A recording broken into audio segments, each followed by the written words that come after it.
සත හට දුකිනේ දුක් විඳිමින් තම හිමියන් දුසිත පුරේ බන අසනේ බක්මසවන් සියලු රෝග දුරලන් පත්තිනි සඳිනේ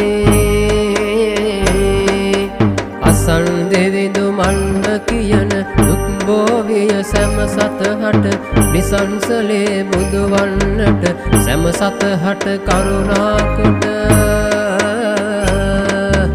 අසන් කැලුම් පැතිර එවිට මත බුදුවන අනුහසයට වෙසක් මහේ වන්නුවදුරු දුරලන් පත්තිනි බලයට අනන් බලෙන් එක විලසට ගොපලු කරපු බස් මෙලෙසට තොසන් වඩන ගොපලුන්නට එද බල පෑ අනුහසයට